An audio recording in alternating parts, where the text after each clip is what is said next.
Hello friends, welcome to my YouTube channel Masterclass with Tapat. This is a place for new age management skills and lifestyle tips for budding managers like you all. So we are all want to impress our superior and convince our team every day. So today I will be talk about this topic only. So let's start with how we can prepare ourselves with a positive thinking and how we will convince our team, our superior and our clients in maybe in office or in a day-to-day life. It is critical to have a pre-meeting with yourself before you start anything. One of the biggest pitfalls when it comes to impressing clients and the potential landing client is going in to convince of a disaster instead taking a few minutes to remind yourself why your meeting will be a phenomenal success. Keep in mind that you are capable, you have learned the skills you need to do the client's jobs done.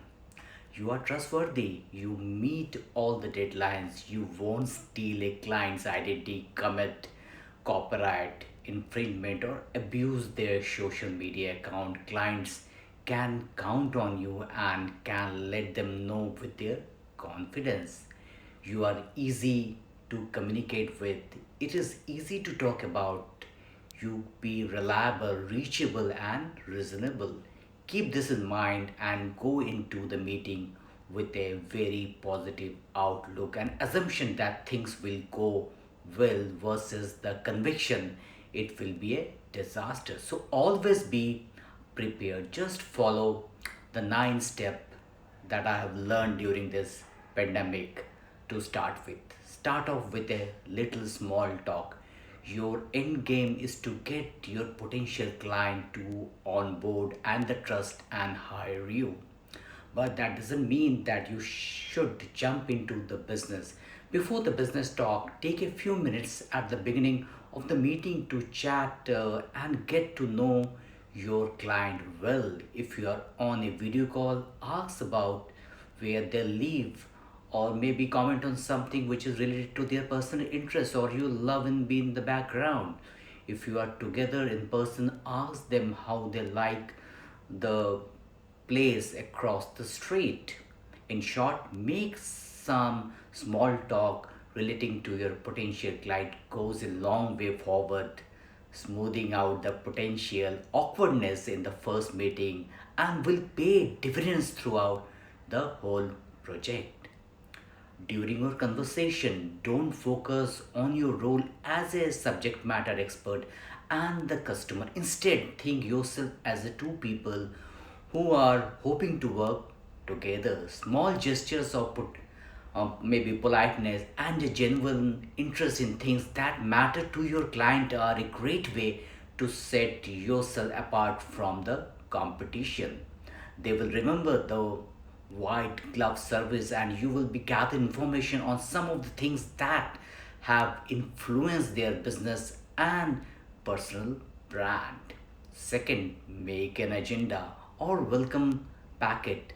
After a little small talk, now it's time to get down to the business. Use an agenda or welcome packet, maybe a few pages about your services, general procedures, and the forms of payment, or maybe some catalog to make sure you cover everything you need during this important initial meeting and send it to your client before you get started. In terms of choosing between an agenda or a welcome packet format, that ups to you.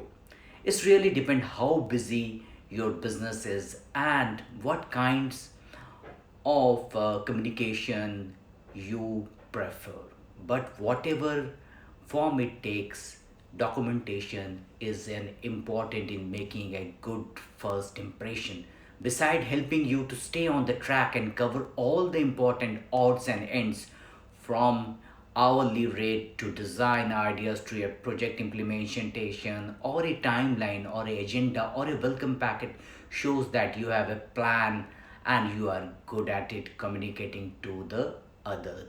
This small way of showcasing your organization skills gives a client a reason to trust you and shows how reliable you are.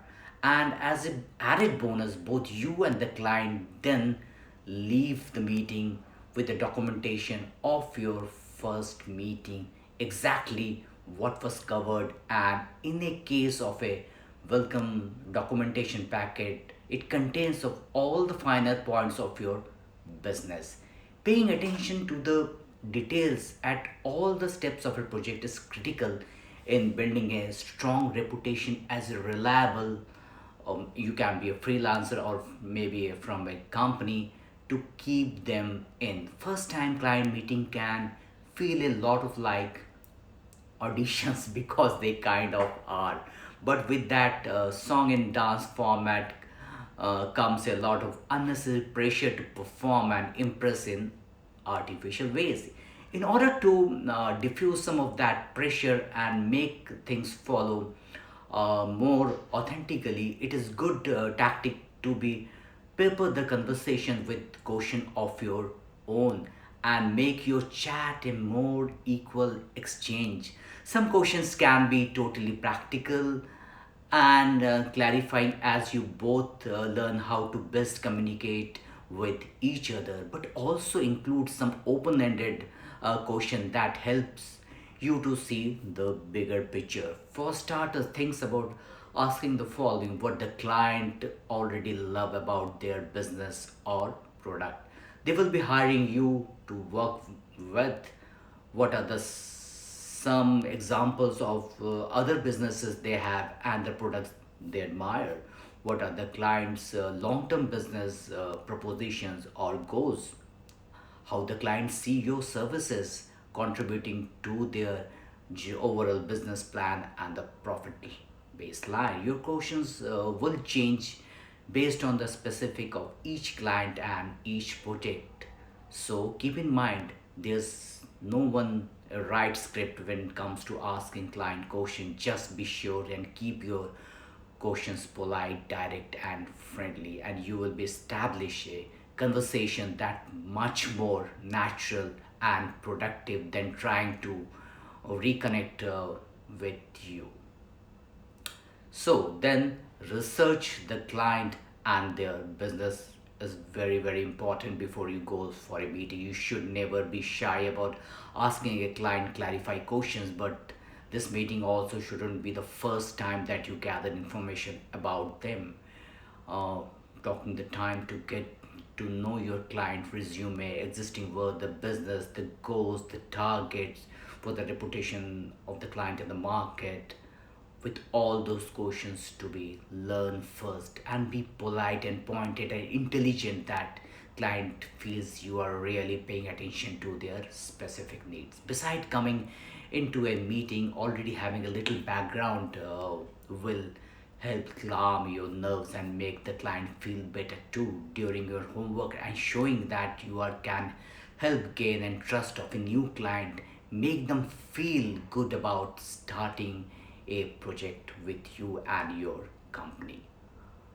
Then research the client's competitors and peers, which is again very important. In addition to researching your client, talking about the next step and getting up to speed with their competitors will immerse you in your client's world and eyes and solidify the fact that you can care about their specific business need. Keep in the mind that you don't need to be become a overnight expert on the client's field. You just need to show that how detailed you are in. The more the knowledge you can bring on the table about the industry standard, the common issues, or maybe the new challenges, or maybe the new competition, makes feel the client a little better, and client will trust you to make a sound decision throughout the project. They can be relaxed knowing that you are giving them a high quality informed work, and you can relax knowing that you are on the right track to stealing the deal. Then take notes and repeat their answers back to them. There are two key reasons to take notes during your meeting. The first is practical, the second is to build trust. Taking note ensures that you won't leave anything to chance. Everything has been noted down so you might not forget anything and you which was you talked about, which you will think yourself later. But it also shows the client that you are engaged and focused, you are taking their words seriously, and this is probably the best way of all to get a new client as a business or as an organization. They want to be reassured that they are making a right choice in hiring you or your company as much as you do in agreeing with them.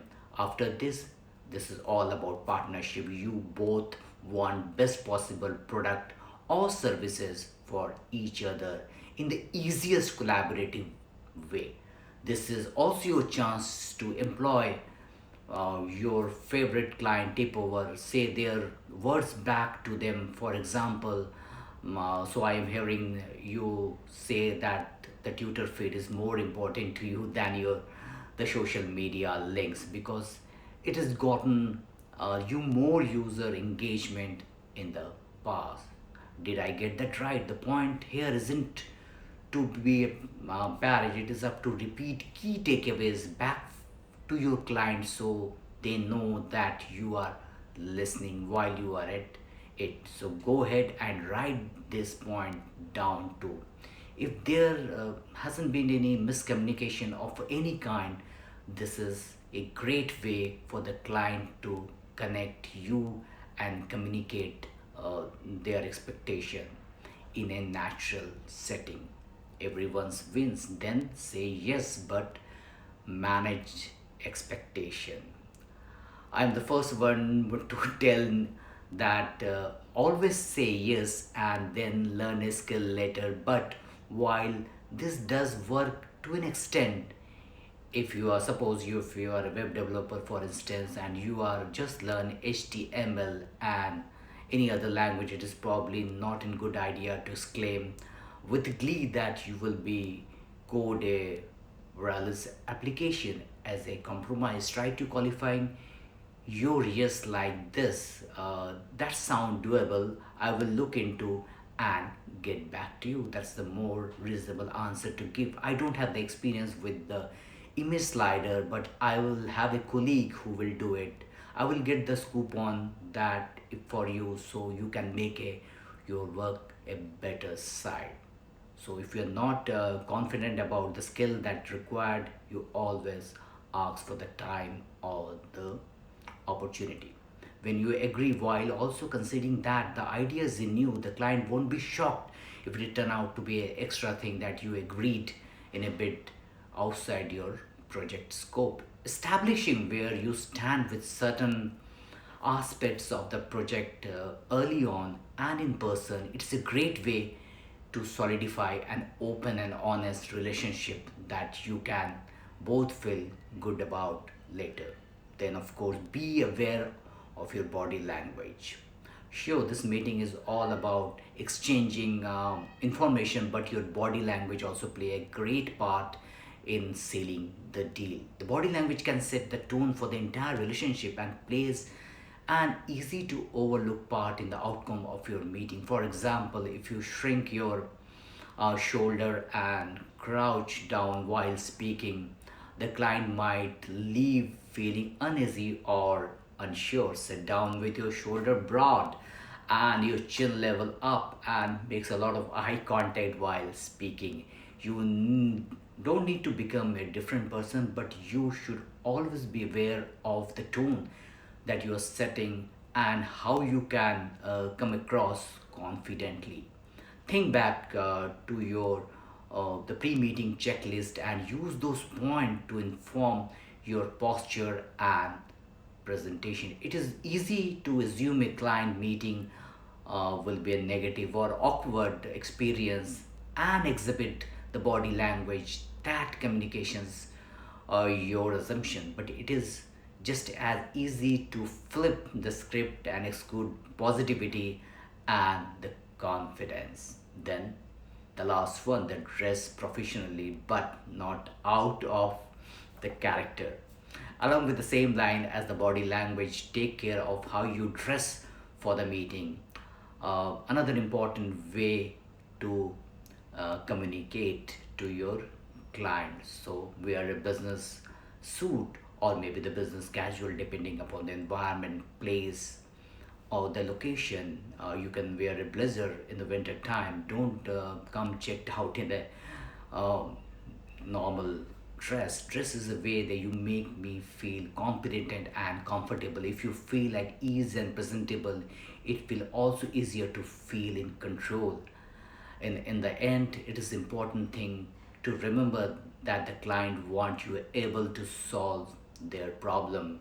Your goal is in making a first impression at a client meeting is to stand apart your client of feeling like you have totally got this and they have made a right decision in choosing your services.